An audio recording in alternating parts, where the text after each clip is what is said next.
dataset. Is the presenter here? Great. Take it away. Can you hear me? Mm-hmm. Okay.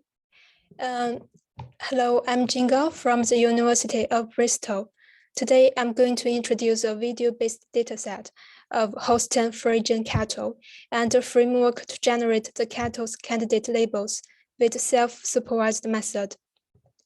Individual identification is necessary for the management of dairy farming, and non-invasive methods promote animal welfare.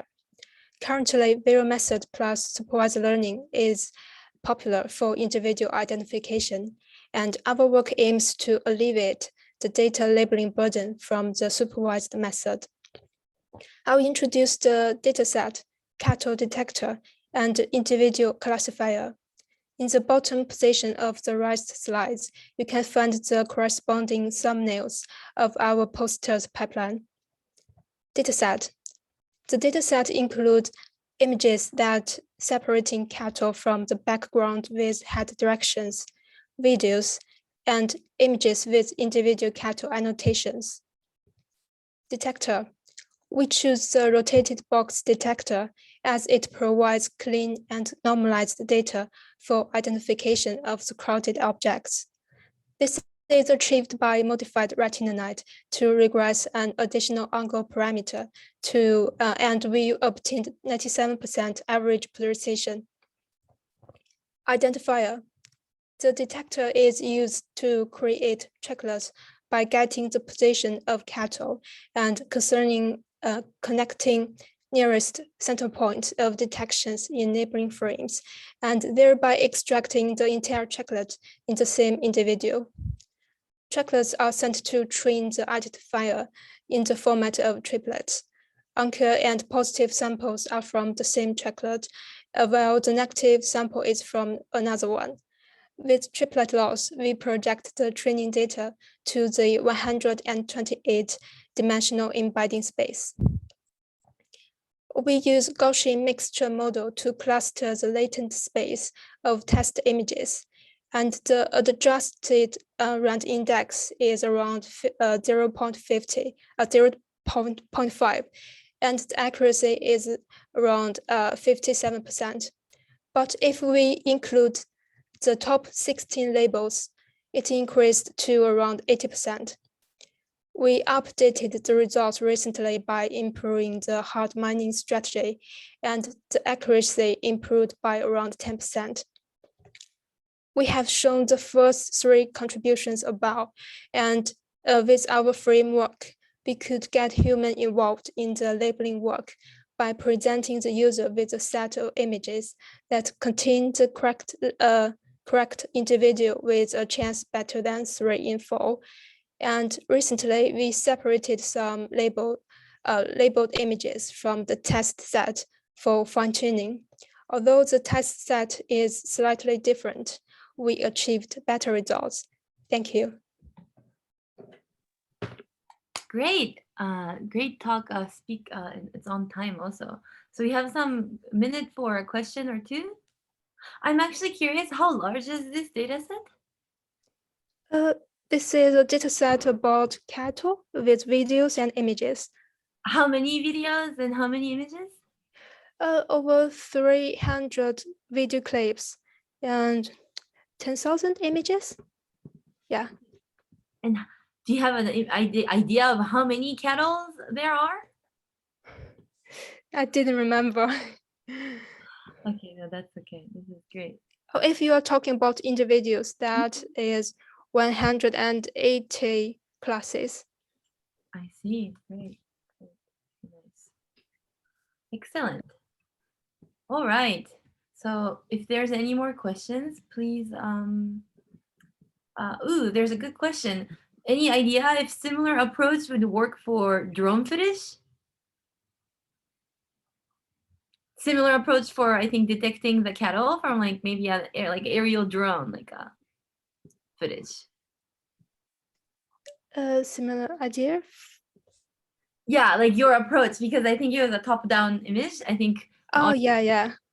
Yeah, you might think about this from aerial drones, because I guess they fly them around. Yeah.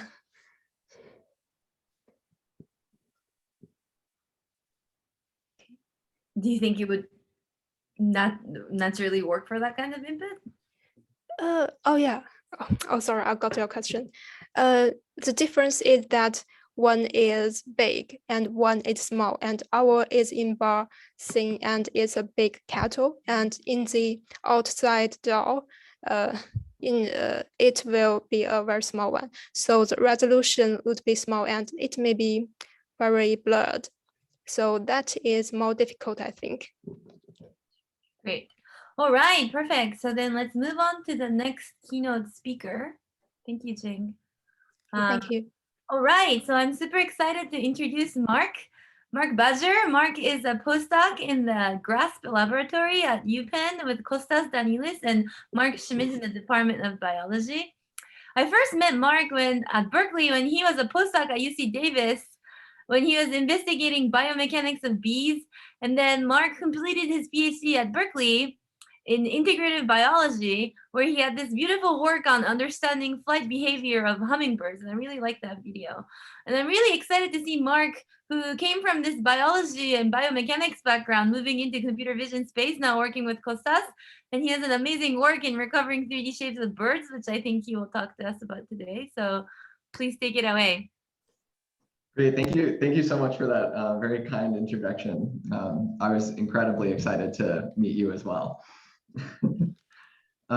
So yeah, I'd like to thank the organizers and presenters for such an interesting day of talks and discussions. We've seen that understanding animal activity is really important for ecology, biomechanics, animal behavior, and neuroscience, and we've come a long way towards automating the process of extracting useful information from video data. One of my projects as a graduate student was studying how hummingbirds maneuver in constrained spaces. I discovered that hummingbirds use a variety of strategies to maneuver through small gaps, and that I would need to analyze several hundred examples to fully describe them. So of course, I decided to automate keypoint detection. I ended up running silhouette-based location proposals through a classifier, which by now is at best old school cool, and it took forever to get working right. But it's kind of funny because I think a lot of us are familiar with the concept of spending twice as long trying to automate something that you could have done manually in half the time. And we've seen from today that compared to 2013, our understanding and approaches have improved dramatically. And I think we're ready to start addressing biological questions about interactions between animals, ranging from social to antagonistic, and in situations that are more complex and naturalistic, where animals are occluded by each other and their environments. In this presentation, I'll talk about the instrumented aviary we are working with at Penn, about our efforts to reconstruct birds interacting within it, and about our work to develop an expressive multi-species avian shape model. One of the best groups for studying social behavior are birds.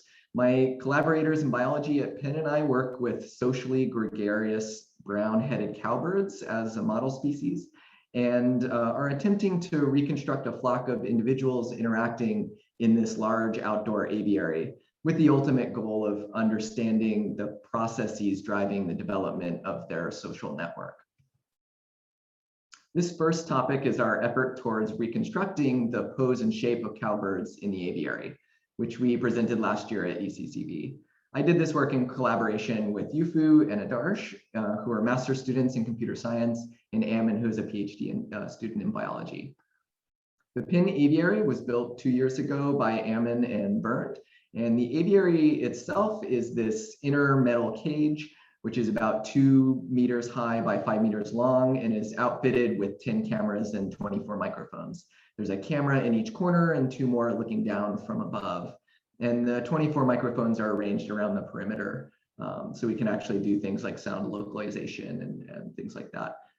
Each spring we put 16 cowbirds inside and record about 12 hours per day for their 3-month mating season.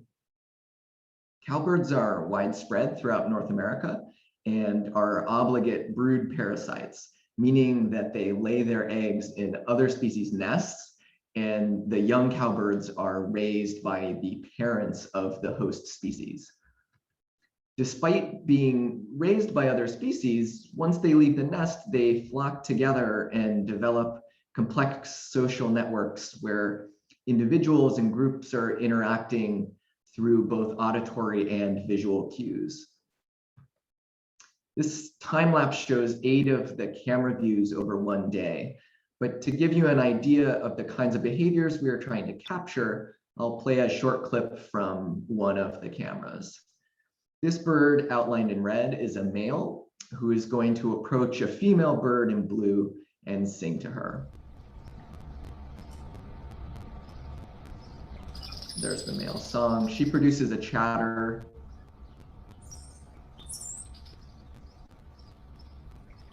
He's singing again, and then she kind of lunges at the male who flies off. That male flies across the cage and sings to a different female in green.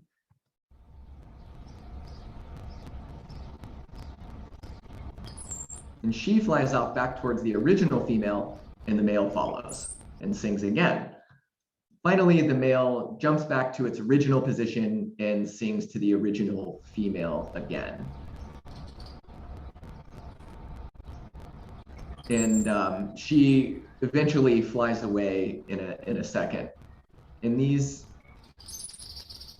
moment-to-moment kind of processes like these are thought to be the components upon which stable pair bonds form between males and females, and upon which the dominance hierarchy is established among males. So how can we extract social interactions from such video data? Animal posture is usually described using joint angles derived from semantic key points. This approach is attractive, and many works in biology have developed deep learning-based pipelines for this approach. And when combined with a calibrated camera system, keypoint triangulation can provide great results. For example, some of my previous work looked at investigating the control relationship between wing strokes, individual wing strokes, and whole animal maneuvers under different loading conditions. These bees carry globs of mud in their mandibles to make their nests, and that changes the loading conditions under which they're flying. But importantly, these types of questions require multi-timescale data.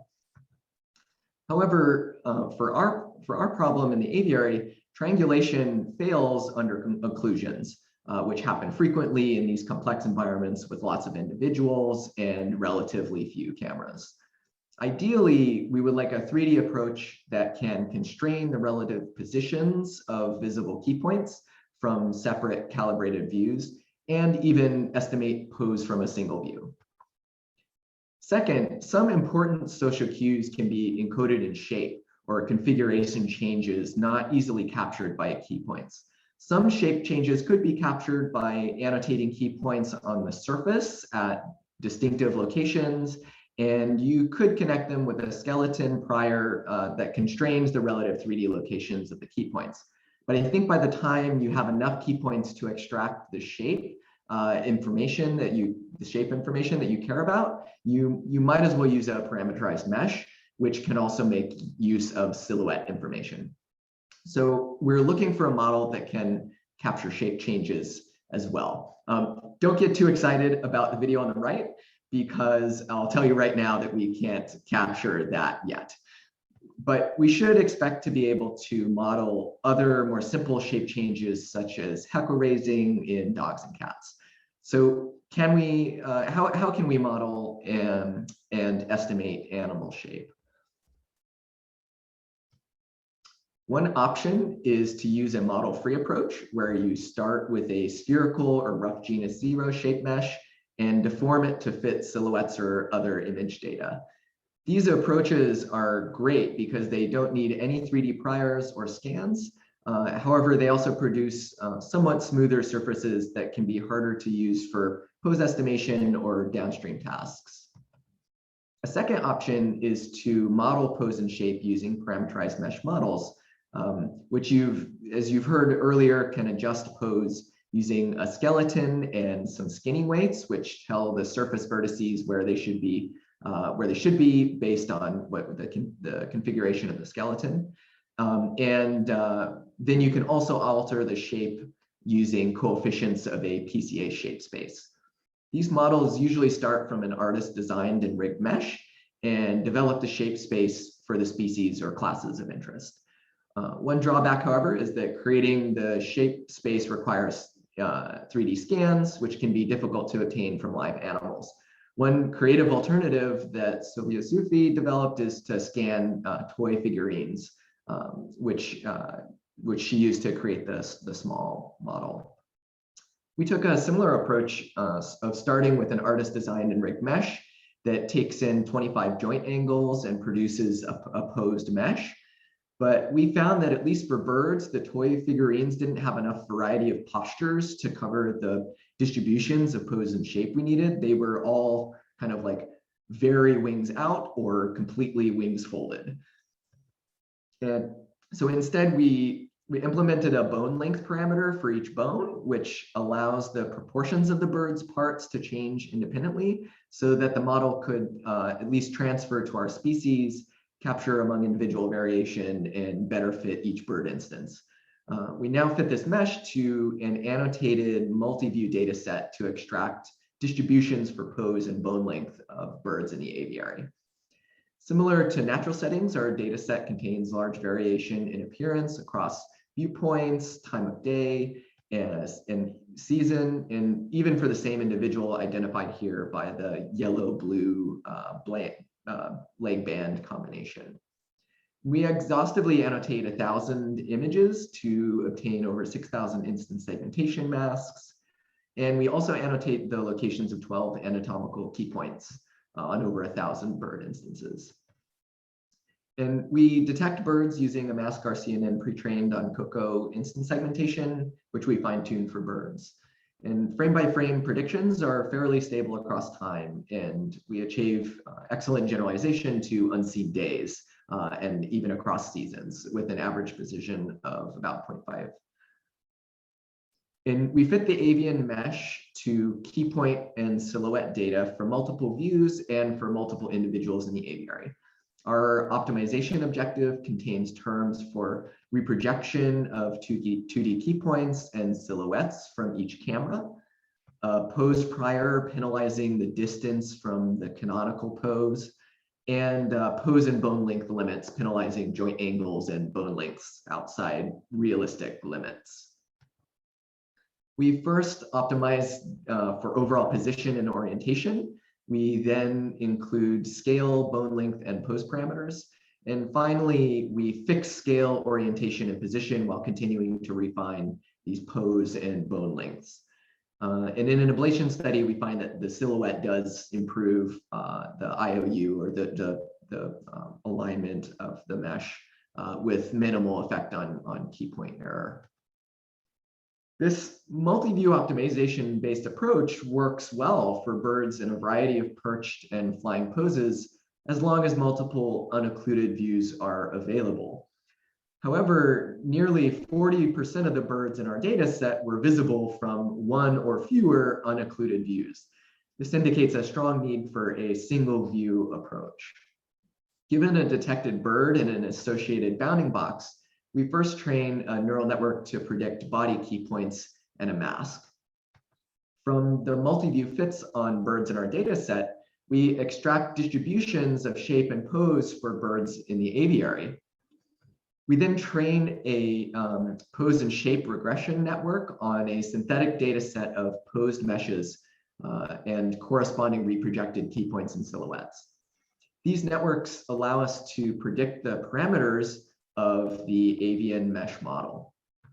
With further optimization, which proceeds quickly because of this good initial estimate, this single view pipeline produces good qualitative fits for a variety of poses, including asymmetric, stretched, and puffed postures, and for a variety of viewpoints, including views from the front and back, and the sides, and from below. Our multi-view data set also allows for cross-view evaluation. So we input an image from a source view on top to obtain a posed mesh. And then we reproject the mesh to a different view and compare it with the annotations for that view. The single view pipeline produces estimates that are comparable with the multi-view setting when reprojected to novel views. Finally, our model bone length formulation and pose priors obtained from cowbird data generalized to similar bird species in the Cub 200 dataset. These species, however, all have very similar shapes to both the original mesh and the cowbirds from which we obtained the pose and bone length prior distributions. So we started thinking about how to capture birds that have a different shape from the artist designed mesh, one that can't be accounted for by bone length modification. Furthermore, what if you don't necessarily have multi-view data for your target species? Can we capture detailed species-specific shapes from image collections alone to form a multi-species model? The second portion of my talk is about our efforts towards answering these questions, and is mostly the work of one of my mentees, Yufu, who is now an incoming PhD student at Penn, along with another current PhD student, Nikos. And this work was actually presented at this conference last night. To estimate a species shape, we will need to disentangle the pose and shape of each instance, which is challenging because each instance has a different pose and a different shape from all the others. We start by using an articulated mesh, which does not necessarily match the target species. We first align the mesh to annotated examples and use these, and these examples could be in very different poses. So it's essential to solve for the pose before we try to deform the mesh to match the shape. Like we've seen previously, the mesh articulates through rigid transformation, which includes both bone translation and skeletal pose, and body scaling, which includes both bone length and part scaling.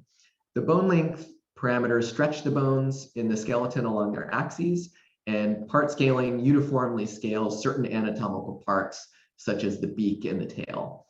Body scaling allows a common template to align with individuals with different body proportions and allows the same template to be used for many different species.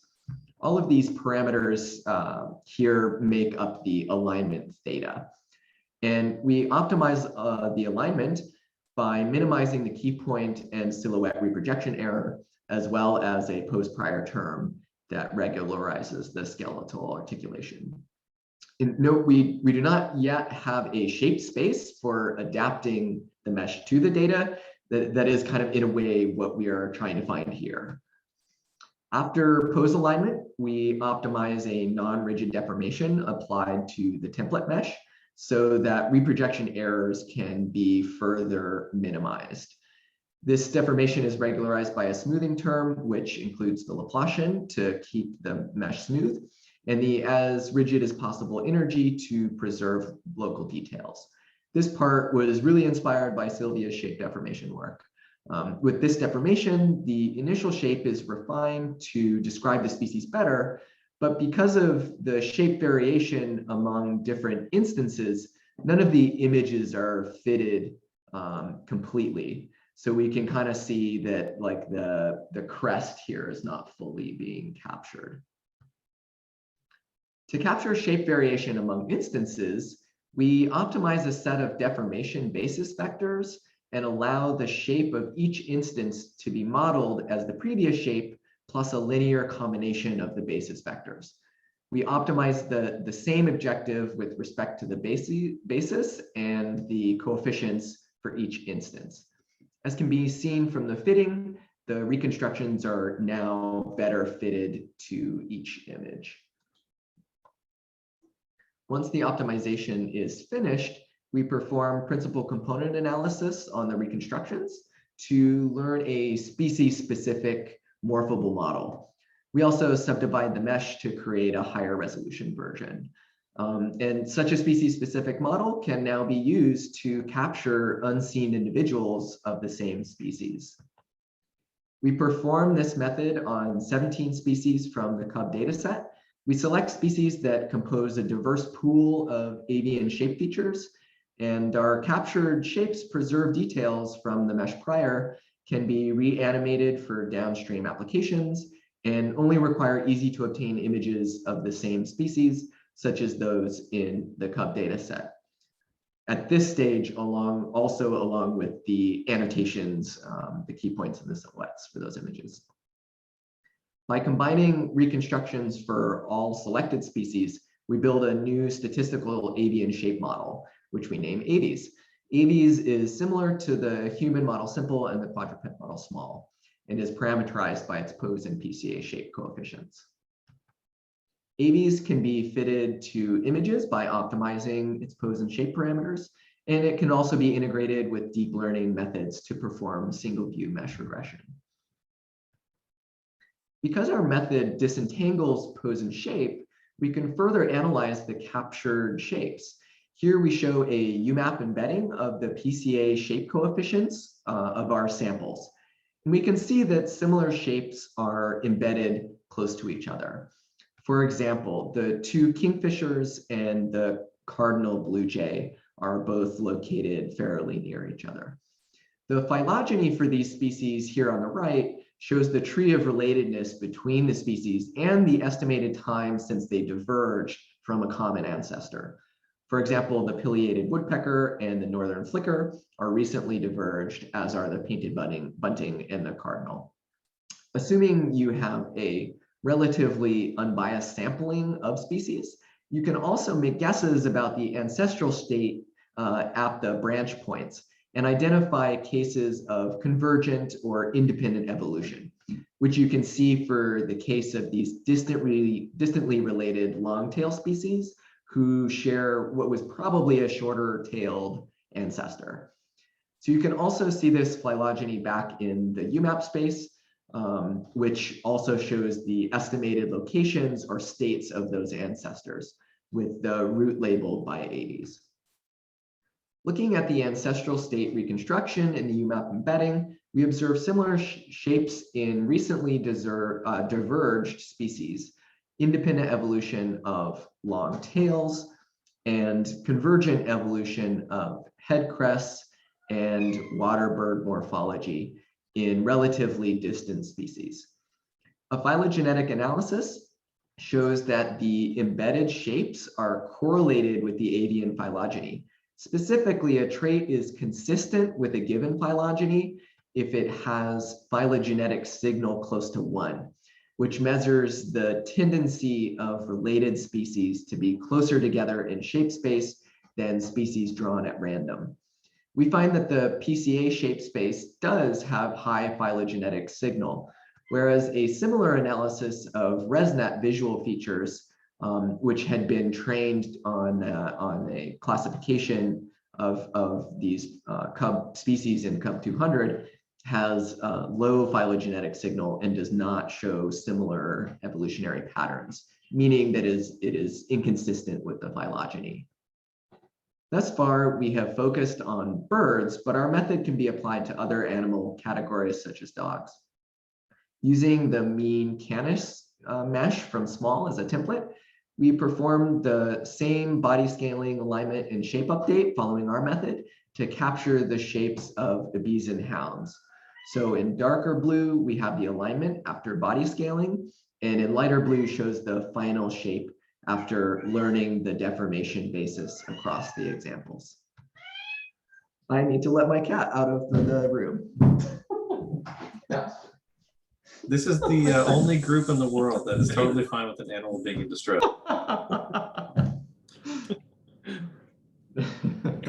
Well, thanks for your patience. So today we've talked about methods for multi and single view bird pose estimation in a large outdoor aviary, and approaches for developing shape models for new species and classes of animals from different images. But we are by no means finished. Capturing both pose and shape trajectories of interacting animals will provide a novel, rich signal with which to study behavioral states that are not easily distinguished with key points alone.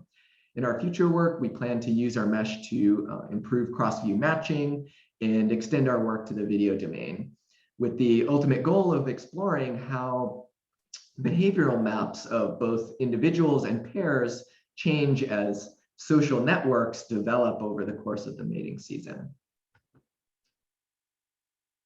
One area for improvement involves mesh fidelity. The mesh skinning weights govern where mesh vertices go when the skeleton articulates.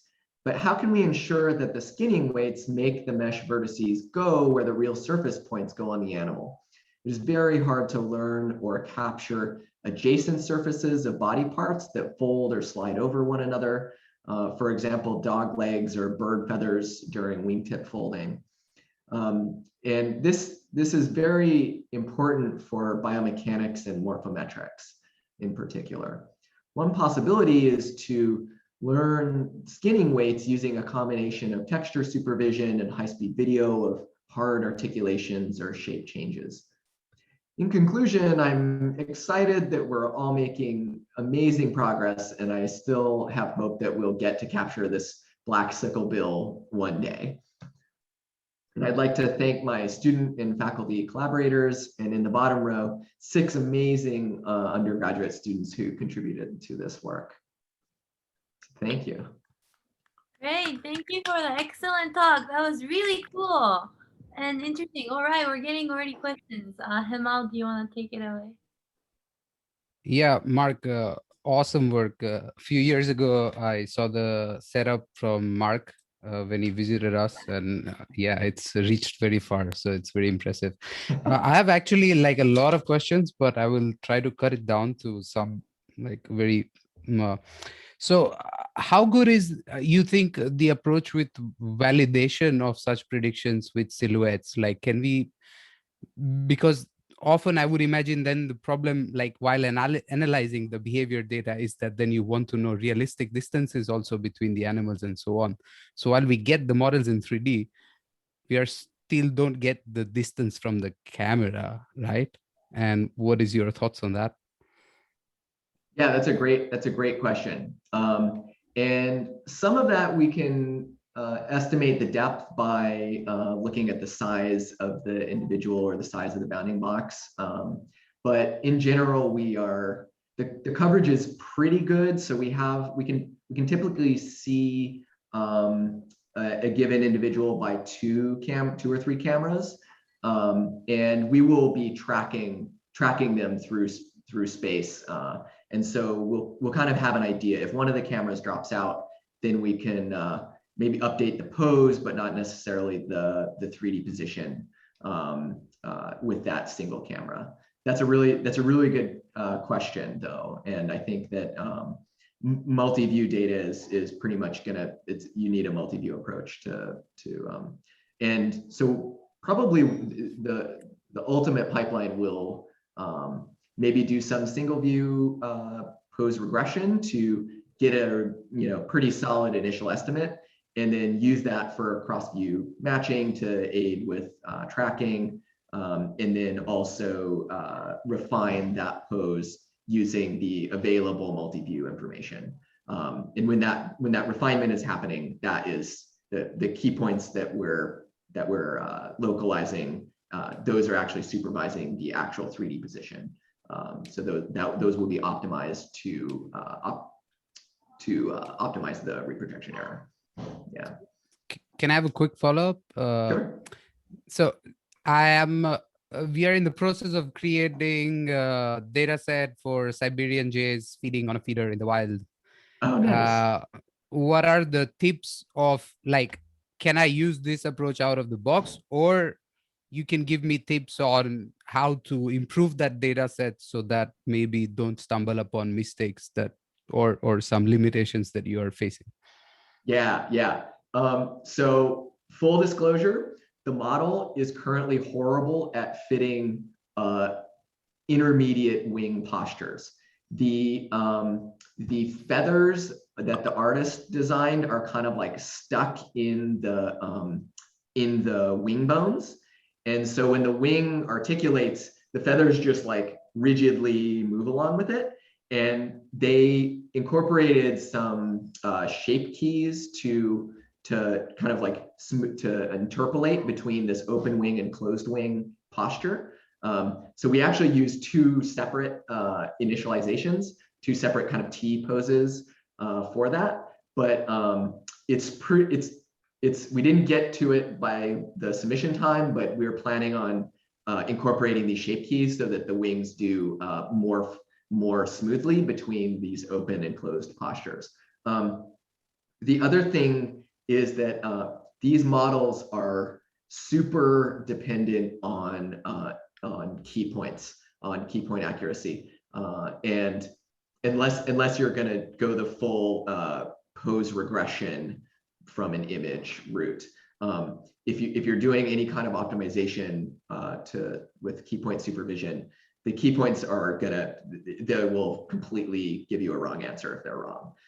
And so I think probably putting a good amount of work into getting a good key point detector and just in general a good bird detector is probably worthwhile. The other thing to think about is if you want if specific articulations or orientations of parts are important to you, you will want to have at least 3 or 4 key points on that part so that you can supervise its 3D rotation and translation. So if you just have one like we did, there's nothing besides the silhouette supervision. There's nothing stopping the wing from just rotating about that tip and the like shoulder or elbow joint. So that's another thing to think about is if there are articulations that you care about and for instance like the wing pitch, if it's flying, then if you care about that wing pitch, you might want to have some additional key points on the wing that define that surface. And for the second approach, we have several models that we've created, and you can download those. They have it's like the shapes, the T pose, the vertices, the mesh faces, and the shape space. And so that should work out of the box sort of for your species if you have that, if you have kind of the optimization and everything installed. Yeah. Did you have a question, Andrew? Yeah, so for that one, I really, really like the shapes. And if I understand correctly, I think the magic is that every species gets its own basis, which captures like all these characteristics, and the visual images of the species form up the multi-view signal, in which case you figure out how to like grow the tufts and stuff. So then like when you do the predictive models, I guess it's like you got to train a predictive model per species because the shapes aren't necessarily, the shape spaces are individual species specific. Yeah, that's a really good question. So what we did is that new shape space for you're talking about the pose regression component. Yeah. So that is the multi-species shape space model that we learned from doing a PCA on the species means. But I really like that question because I wanted to complicate things, and Yufu was like, no, let's just do this. Like, let's get it working. Because I wanted to think about, okay, are the shape spaces different between the different species? Like some, are the axes going to be aligned, or what if you enforce the species to have, like all the species to have the same basis, but different coefficients, or each individual can have different coefficients. So things like that. But that's a really good question. But for us, we just for the multi-species model, it's just using either the means or even all the individuals, all the reconstructions. It ends up being the same. Yeah. I have to add a point there from my other biology colleagues that many have told me that you guys in computer science want to generalize everything, but it would be fine for them if it works for one species, but works well, like works throughout for multiple videos.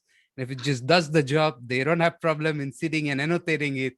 But it's like generalizable approach, which works 70% is no good for behavior analysis.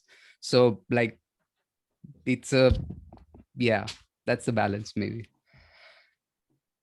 Yeah, we're really struggling with tracking right now too. So that's a big project that we're currently working on, is getting kind of trying to pull ourselves up from using our bootstraps to getting a learned tracker.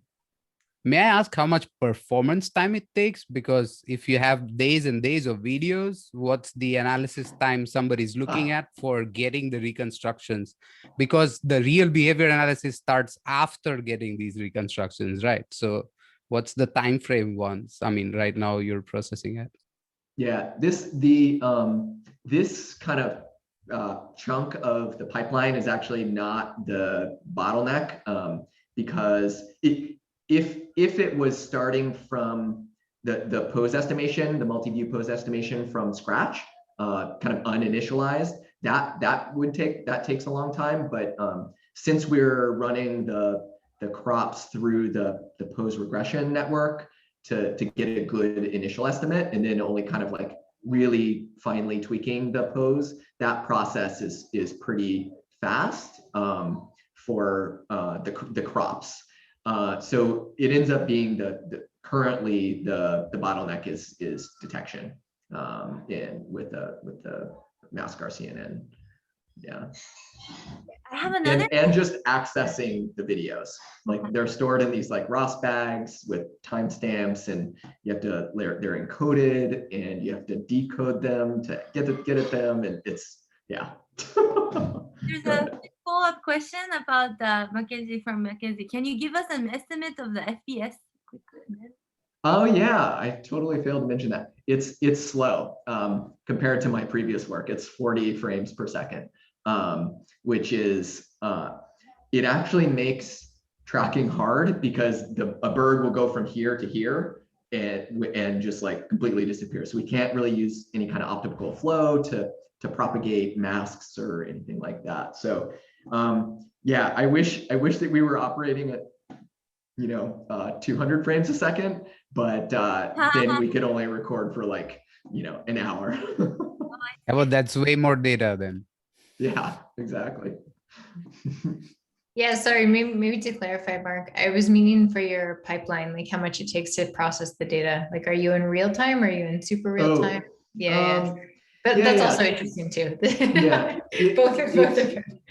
The pose, I totally think could be absolutely real time, but the detection and tracking, it's kind of like if we got really fancy and kind of every second or two we ran an image through like a heavier network to really dial in the detections, and then propagated those detections with a lighter network that's just kind of like processing images in sort of with the previous detections.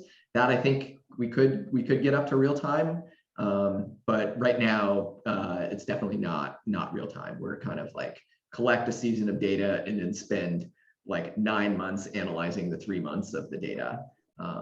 But yeah, that's a really good point, and hopefully eventually we will get to real time, because they're hoping to do some like neural recordings and looking at how birds are processing different signals that are coming in depending on the social context of what's happening. Yeah. So yeah, just to understand, what is the bottleneck in your processing pipeline? Because I imagine it's not the pose estimation step. It's right? it's detection. So we have just mask CNN. 8 views. That takes 1 second for a batch of 8, basically. Yeah. Okay. Yeah. So that's a lesson out there, that's a bottleneck needs to be fixed, right? Yeah. And, because I think in vision, if you try to talk about it, people are like, oh, that problem is solved, and let's move ahead, more challenging stuff. But and we I guess haven't tried these. Like, do you have to do the detections actually? Can't you just use a bottom-up approach that might be faster? Yeah, like I think certainly that probably could work. The associating the detected key points across the views and across individuals, I think would require some really good initialization. But it's possible that once they're initialized and you have good tracking, yeah, getting key point heat maps from that would definitely be a nice solution. Yeah. David, do you have a question or? Yeah, I was just gonna tell, not so much a question, just Mark, I've worked with marmosets, and they also have this really rapid motion kind of thing where they're sitting on a perch and then they jump across the scene pretty quickly. And so what we did was a similar sort of mask RCNN kind of approach to detect them. And then I developed a tracker that reasons the possible permutations of associations of those detections. And so you don't have to worry about like scene flow or feature flow or anything like that, because you only have so many detections available to reason over. So something that might be worth looking into, more of a tracking by detection approach. Mm-hmm. Yeah, that sounds really nice. I have sorry, go for it. Oh, we currently use kind of like a clique-based approach where we're kind of getting detections across sets of detections across frames that all are on each other's epipolars. Yeah, the tricky thing is with most of these tracking by detection approaches is you're running some kind of often graph optimization. So you get one single estimate, and when you're trying to deal with social behaviors, you get these identity switches. So yeah, in our approach, we sample these associations and have multiple outcomes. So then there's some uncertainty quantification in the associations. And then that can be used and exploited to schedule human annotations to sort of correct those potential errors when there's ambiguity that's detected. Mm-hmm. Yep, that sounds like a fantastic approach. Great. Yeah, I'll look it up. So I think we're approaching time, so perhaps we can keep on asking more questions later in the extended poster session. I will pass it on to Hinsu for the final remarks. Thank you. Thanks again, Mark. Thanks again. Thank you, Mark. Thanks for all the great questions. Thank you, Angju, also. So yeah, thank you everyone for active participation in this workshop, and I'm so excited that I see a lot of research in diverse species, including monkeys, pig, rodent, bird, fish, cows, you name it. And we have seen a lot of like tremendous effort in worldwide for modeling and tracking of these animals. So I think this is like just a beginning of something that we have been doing this research independently now, but we hope that this workshop enables building some constellation map of animal behavior tracking modeling community and provide a new opportunity for collaboration in the futures and exchanging ideas and learning from others and so on. So for these reasons, this has to continue in the future. And we are very welcome your participation. Probably we might go for another workshop for the CVPR next year, right?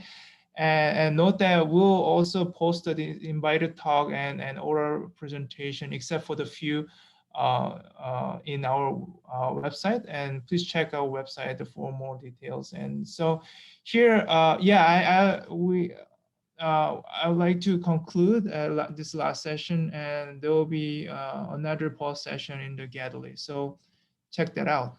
Okay, thank you, everyone. Thank you. And thank you, Hyunseo, again, because and all the other organizers for spending a lot of time. Thank you, everyone.